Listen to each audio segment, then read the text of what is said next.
बात करने के लिए लॉगिन करें www.astrotak.com। नमस्कार, बहुत स्वागत है आपका। आप देख रहे हैं किस्मत कनेक्शन और मैं हूं आपके साथ शैलेंद्र पांडे। जीवन में हम जन्म लेते हैं अपने पूर्व ऋणों को चुकाने के लिए, और जब तक ये ऋण नहीं चुक जाते तब तक जीवन में मुक्ति नहीं मिलती है। आपकी कुंडली ये बता सकती है कि आपके ऊपर किस तरह का ऋण है, और अगर आप उस ऋण को चुका लेते हैं तो आपके जीवन की बहुत सारी मुश्किलें दूर हो जाती हैं। तो चलिए कार्यक्रम की शुरुआत करते हैं और सबसे पहले जानते हैं गुड लक।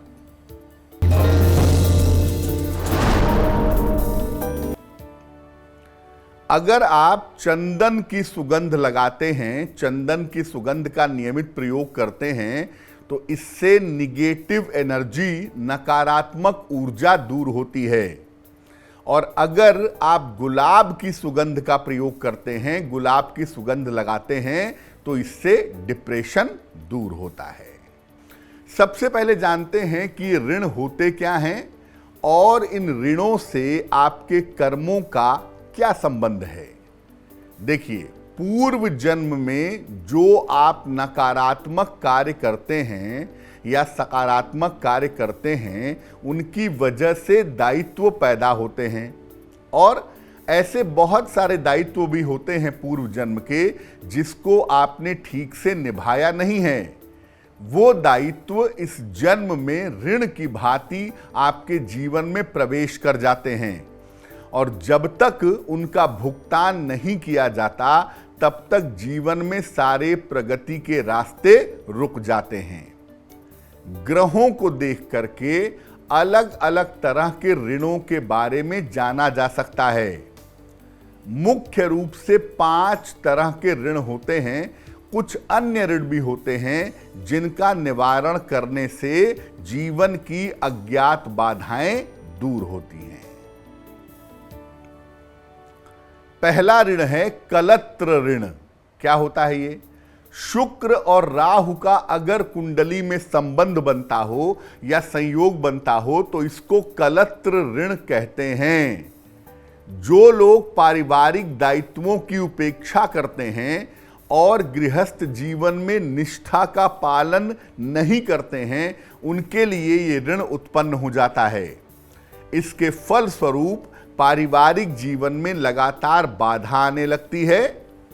अब इस ऋण को समाप्त करने का तरीका यही है कि शुक्र के मंत्रों का जप किया जाए और भगवान शिव और गौरी की संयुक्त पूजा की जाए। इससे लाभ होगा, और वर्तमान जीवन में पारिवारिक दायित्वों को ठीक से निभाना चाहिए, उससे ये ऋण समाप्त हो जाएगा। अब जानते हैं अज्ञात ऋण के बारे में।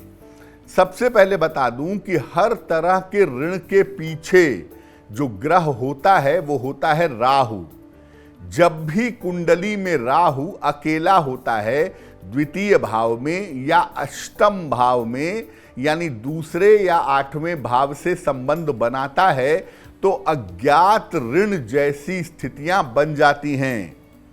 ऐसी दशा में व्यक्ति को भय की वृत्ति और मानसिक रोग बहुत परेशान करते हैं।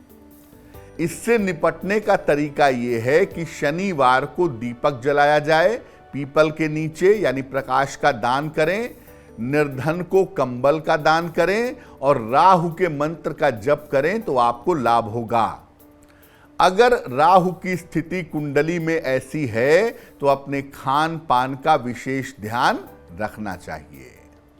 जीव ऋण के बारे में। जीव ऋण कहते हैं केतु से पैदा होता है।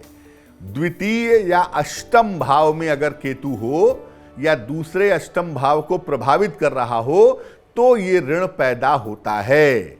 पूर्व जन्म में पशु पक्षियों की हत्या करने से, हरे पेड़ काटने से इस तरह का ऋण पैदा होता है। ऐसी दशा में भी व्यक्ति को भय की वृत्ति होती है, मानसिक रोग होते हैं और अपयश का सामना करना पड़ता है। हर शनिवार को कुत्ते को रोटी खिलाइए, पीपल के पौधे लगवाइए, इससे ये ऋण समाप्त होगा और भगवान भैरव की पूजा करिए, उससे भी आपको लाभ होगा। देव ऋण के बारे में, कुंडली के नवम भाव में बृहस्पति राहु का संयोग हो या कुंडली में बृहस्पति राहु से दूषित हो तो ये ऋण बन जाता है। जो लोग देवी देवताओं का अनादर करते हैं और अपने आध्यात्मिक दायित्वों का पालन नहीं करते, उनकी कुंडली में ये ऋण पैदा होता है। इस ऋण के होने पर गायत्री मंत्र का जप करना चाहिए और ज्यादा से ज्यादा सूर्य देव की उपासना करनी चाहिए, उससे लाभ होगा। अब एक है संतान ऋण, यह भी बृहस्पति से पैदा होता है। पंचम भाव में बृहस्पति का प्रभाव हो, पंचम में बृहस्पति खुद बैठ जाए या पंचम भाव से बृहस्पति राहु का एक साथ संयोग बन जाए तो ये ऋण पैदा होता है। बार बार एबॉर्शन करवाने से, संतान के दायित्व का पालन न करने से ये ऋण पैदा होता है। संतान को प्रेम करने से और उसके दायित्वों का ठीक तरीके से निर्वहन करने से इसमें लाभ होता है। साथ ही साथ इसके अलावा बृहस्पति के मंत्र का जप करने से भी इस ऋण से छुटकारा मिलता है। अब जानते हैं अन्य ऋण के बारे में।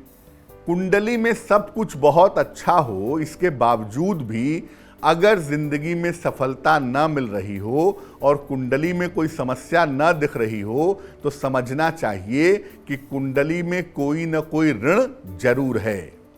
ऐसी दशा में महीने की हर अमावस्या को प्रकाश का दान करें, दीपक जलाएं पीपल के नीचे और निर्धन व्यक्ति को अन्न वस्त्र का दान करें। साथ ही साथ रोज सवेरे 40 दिनों तक गजेंद्र मोक्ष का पाठ करने से भी इस मामले में लाभ होता है। तो आज हमने बात की ऋणों के बारे में, अब जान लेते हैं क्या है आज की सलाह। भोजन करने के बाद अपनी थाली स्वयं उठा करके रखें। अगर धो दे तो और भी बढ़िया है। अगर आप ऐसा करें तो इससे आपको जीवन में कभी भी अन्न जल का अभाव नहीं होगा। तो आज के लिए किस्मत कनेक्शन में बस इतना ही। फिर होंगे हाजिर किसी नए विषय के साथ, आपकी समस्याओं के समाधान के साथ। तब तक के लिए मुझे दीजिए इजाजत। नमस्कार।